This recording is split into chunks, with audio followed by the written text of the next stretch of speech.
Hi everyone, so another Friday is here. We are back with Jugadu Friday, the second part of it. Once again, I'm going to discuss some jugards of cat questions with all of you. And और अगर पसंद आ रही है आपको series तो please इस मामले में कोताही मत बरतिए कि हिट जरूर लाइक जरूर कीजिएगा and please share it with all the other people as well to have a better reach. Let's start with this CAT 2024 question this time कि कैसे यूज कर सकते थे इसका. All the values of x satisfying the inequality, that's what the question is asking you. क्या जुगाड़ में इसमें लगा सकता हूं. मेरे पास एक इनइक्वालिटी यहां दे रखकर पूछ रहा कौन सी वैल्यूज x की इसको सेटिस्फाई करती हैं. ज्यादातर इस तरह के क्वेश्चंस में आप ये टेक्निक यूज कर सकते हैं कि वो वैल्यूज उठाइए जो कंफर्टेबल हो पुट करने में और चेक कर लीजिए. जैसे अगर मैं इसमें जीरो डालता हूं, जीरो डालने पे ये बनेगा 1/0 + 5 is less than equal to 1/0 - 3. So क्या 1/5 -1/3 से छोटा होता है? नहीं, it's a positive number, it's a negative number. तो जीरो मेरे आंसर का पार्ट नहीं है. -5 से 3/2 में जीरो आता है, -5 से 3/2 में जीरो आता है. इसमें जीरो नहीं है, इसमें जीरो नहीं है, तो अभी भी मेरे पास दो ऑप्शंस बचे. अब ये ऑप्शन कहता है x की वैल्यू -5 से छोटी, वो तो ये भी कहता है.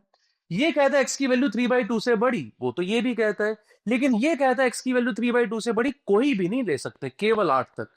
लेकिन ये कह रहा है कोई भी ले लो, वो कह रहा है केवल 8 तक ले लो. तो एक कोई ऐसी वैल्यू उठा लो जो उसमें हो इसमें ना हो, या इसमें हो उसमें ना हो. दैट इज 10 ले लेता हूं, 8 से बड़ी एक वैल्यू. अगर मैं यहां 10 पुट करता हूं, आई गेट 1/10 + 5 विच इज 15. वहां 10 पुट करता हूं, आई गेट 1/10 2 20 - 3 17. क्या 1/15 17 से छोटा है? नहीं. So this also is not sorry, this also is not my answer. My correct answer is B, क्योंकि 10 इसके अंदर आ रहा था, 10 इसमें नहीं आ रहा था. ये ऑप्शन एलिमिनेट हुआ और ये मेरा आंसर हो गया. एक simple jugaad to get 3 marks in a CAT 2024 question. Move on to another question. Second question की तरफ चलता हूं. ये भी एक कैट का क्वेश्चन है जिसमें आपने एक ट्रायंगल के बारे में बात किया है. This is one of those question जो करने में आपको मुश्किल लगेगा और इसका मैं जुगाड़ भी बताऊंगा आपको, तो भी आपको लग सकता है स्ट्राइक कैसे करेगा. लेकिन जिस दिन आपको ये स्ट्राइक करने लगा, आज से मैं शुरुआत कर रहा हूं उसकी, कि आप इस तरह से भी सोचना शुरू करें. जब स्ट्राइक करेगा यू विल फील ये आपके क्वेश्चंस को कितना आसान बनाता है. ट्राई कीजिए. From an interior point of an equilateral triangle, ये एक इक्विलेटरल ट्राइंगल है, इसके किसी इंटीरियर पॉइंट से perpendiculars are drawn on all three sides, तीनों साइड्स पे परपेंडिकुलर डाल दिए. Sum of the length of the perpendiculars is S, उन तीनों परपेंडिकुलर्स की लेंथ का सम एस है. Then the area of the triangle, तो एस की ही टर्म्स में आपको एरिया बताना है. मान लीजिए कोई पॉइंट यहां पर है, वो कहता है यहां से आप इस पे परपेंडिकुलर डालिए, इस पे परपेंडिकुलर डालिए, इस पे परपेंडिकुलर डालिए, और कहता है इन तीनों परपेंडिकुलर्स की लेंथ का जो सम है that is equal to S. तीनों परपेंडिकुलर्स की लेंथ का सम एस है और क्वेश्चन आपसे पूछ रहा है कि आप एरिया बताइए अब उसी एस की टर्म्स में. अब ऐसे में क्वेश्चन आपको थोड़ा सा मुश्किल लग सकता है क्योंकि ये कहां पर है मुझे नहीं पता. बट जब क्वेश्चन ने बोला ये कहीं भी हो सकता है ट्रायंगल के अंदर, कहीं भी का मतलब इधर इधर इधर इधर कहीं भी मैं ले जा सकता हूं, तो किसी ऐसी जगह ले जाइए कि एस जो है ना आराम से कैलकुलेट हो जाइए. क्या मैं इसको बिल्कुल इस कॉर्नर के पास नहीं लेके आ सकता? Right, almost on the vertex. जब बिल्कुल वर्टेक्स पे ले आओगे तो इस लाइन से परपेंडिकुलर डिस्टेंस जीरो हो जाएगा, उस लाइन से परपेंडिकुलर डिस्टेंस जीरो हो जाएगा, तो आपके पास एक ही परपेंडिकुलर बचेगा. अब मुझे पता है इक्विलेटरल का परपेंडिकुलर होता है √3a/2, तो मेरे लिए सम ऑफ दी परपेंडिकुलर्स √3a/2 हो गया, क्योंकि बाकी दोनों तो जीरो हो गए. इस पॉइंट से इस पे और इस पे तो परपेंडिकुलर डले ही नहीं. अब एस अगर √3a/2 है और आपको पता है एरिया ऑफ ट्राइंगल का फॉर्मूला होता है √3/4a², क्या मैं a यहां से 2s/√3 नहीं कह सकता? और अगर मैं a को 2s/√3 यहां पुट करूंगा, 2 का स्क्वायर s का स्क्वायर अपॉन √3 का स्क्वायर, 4 से 4 कट गया, √3 से √3 कट के I get s² divided by √3 as an answer to this question. That's also a CAT question, something to learn. I'm not saying कि this is the only method of doing it, but जब वो randomly कहता है point कहीं भी हो सकता है, जब कहीं भी हो सकता है तो मैं कोई ऐसी जगह ले जाता हूं जो मेरे लिए कंफर्टेबल है, राइट ऑन दी वर्टेक्स, जिससे मेरे पास s की वैल्यू एक परपेंडिकुलर के बराबर ही आ गई. Just a jugaad to answer the questions a little fast. Let's move ahead to another question from CAT, and we have another CAT 2024 question here. Let's understand this. Rajesh's age was same as the present age of Garima. when, sorry यहां पे when missing है, when Rajesh age was same as the present age of Garima, the ratio of their ages was 3:2. उस time पे उनकी edges का ratio 3:2 था. when Garima's age become the same as the present age of Rajesh, तब ratio of edges क्या होगा? there was a time जब राजेश की एज गरिमा की प्रेजेंट एज के बराबर थी.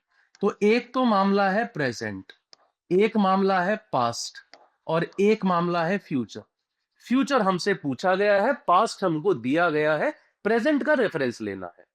वो कह रहे एक समय था जब राजेश की एज गरिमा की एज के बराबर थी, तब उनकी एज का रेशो 3:2 था.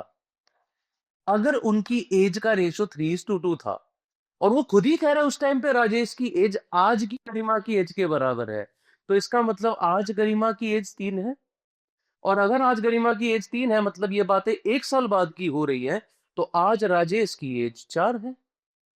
करेक्ट बात है. और अब पूछ रहा है व्हेन गरिमा's age become same age present age of Rajesh, जब गरिमा की एज आज की राजेश की एज के बराबर हो जाएगी, मतलब जब गरिमा की एज 4 हो जाएगी, that is after another 1 year, उस वक्त राजेश की एज क्या हो जाएगी? 5 हो जाएगी. Ratio of their ages would be 5:4. That's our answer. Such a simple question, just a way of thinking could have made it extremely easy for all of you. अगर आप ट्राई करते तो ये बहुत आसानी से आपको क्वेश्चन मिल जाए. That was another jugaad of a CAT 2024 questions, and I'll move ahead to another CAT question now. एक और जुगाड़ आपको दिखाता हूं. Mr. Pinto invests 1/5 of his capital at 6%, 1/3 at 10%, and remaining at 1%, each rate being simple interest. Then, minimum number of years required for cumulative interest income from these investment to equal or exceed his initial investment. बस छोटी छोटी चीजों का आपको ध्यान देना है जिनसे आपका जुगाड़ काम करेगा. जैसे यहां पे पिंटो जी अपनी इनकम का 1/5 6% पे लगा देते हैं. टोटल जितनी भी उनकी इनकम है उसका 1/5, सॉरी जितना भी पैसा है पिंटो जी के पास, और टोटल का ही 1/3 वो 10% पे लगा देते हैं. ये ध्यान रखना, रिमेनिंग का 1/3 नहीं कह रहा, टोटल का कह रहा है. और बाकी पैसा 1% पे लगा देते हैं. ठीक है. एक बात तो पक्की है, पिंटो जी को पैसा लगाना तो नहीं आता, इतने कम इंटरेस्ट पे पैसा लगा रहे हैं तो.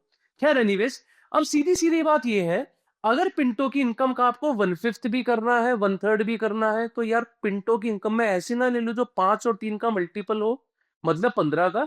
और परसेंटेज निकालनी है तो ऐसा करो, 15 का 100 गुना ले लो, 1500, कोई भी नंबर ले सकते हो आप. 15 का 200 गुना ले लो, 300 गुना ले लो, आप 15 नोट लो. अगर आप पिंटो की इनकम को √87/94 भी मान दोगे ना, आंसर तो तब भी आएगा. सवाल ये आसान किससे बनेगा? तो मैंने पिंटो की इनकम 1500 मान ली, तो पिंटो जी ने 1/5 मतलब 300 रुपए तो लगा दिए हैं जी 6% पे, और 1/3 मतलब 500 रुपए उन्होंने लगा दिए हैं 10% पे, और रिमेनिंग मतलब 700 रुपए उन्होंने लगा दिए हैं 1% पे. करेक्ट है. 1/5 पैसा 6% पे, 1/3 पैसा 10% पे, बाकी पैसा 1% पे. अब उनको एक साल में कितना इंटरेस्ट मिल रहा है? यहां से मिल रहा है 18 रुपए, यहां से मिल रहा है 50 रुपए, और वहां से मिल रहा है 7. So ultimately he is getting 75 rupees as an interest per year. Question क्या पूछ रहा है? मिनिमम कितने साल में उनका क्यूमुलेटिव इंटरेस्ट, क्यूमुलेटिव सारा मेल जोल के इंटरेस्ट जो है from these investment is equal और एक्सीड हिज इनिशियल कैपिटल, कब इसके बराबर या इससे ज्यादा हो जाएगा. आपको हर साल 75 मिल रहा है, तो कितने साल में आप 1500 तक पहुंचेंगे? आप 1500 को डिवाइड कीजिए 75 से, and your answer is 20.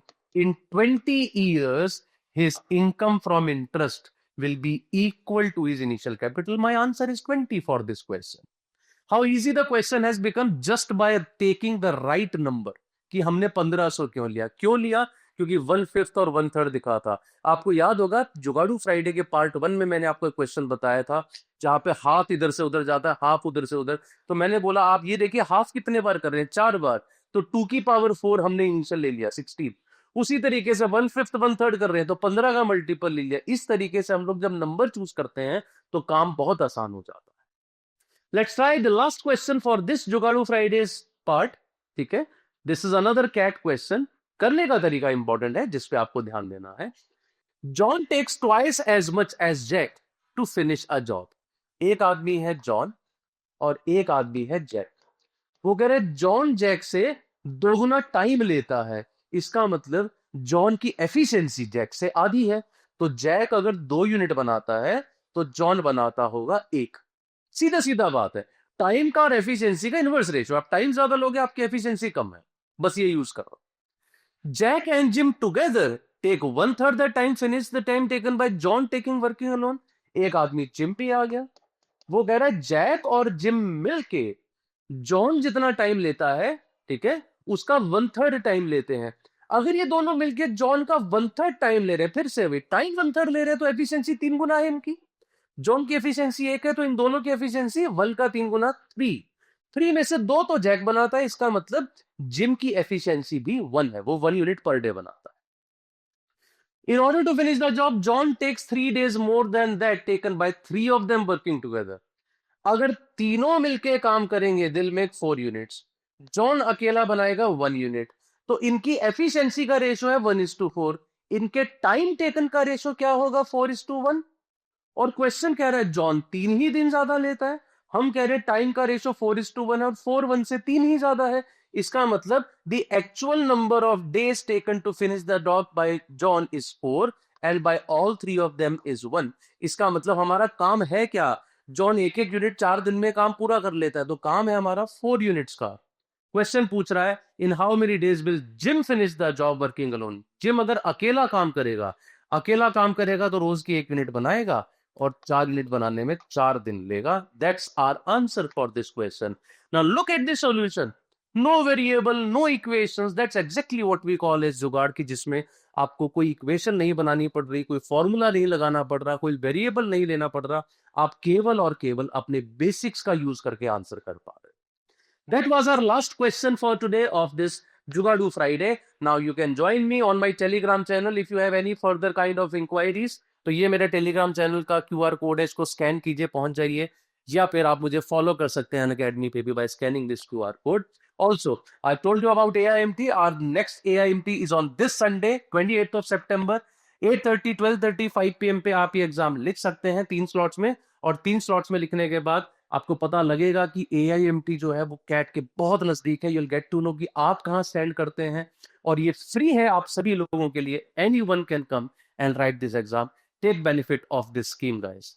Apart from that, because Diwali का टाइम आ रहा है तो festivities are all around there, तो हम भी उसका पार्ट बनना चाह रहे हैं by giving you the prep plan for just 9999. You just have to use this code SARAL to get that and you will get it guys. That's all from my side. Thank you very much guys. फिर मुलाकात होगी अगले जुगाड़ू Friday में, तब तक के लिए bye bye, tata and take care.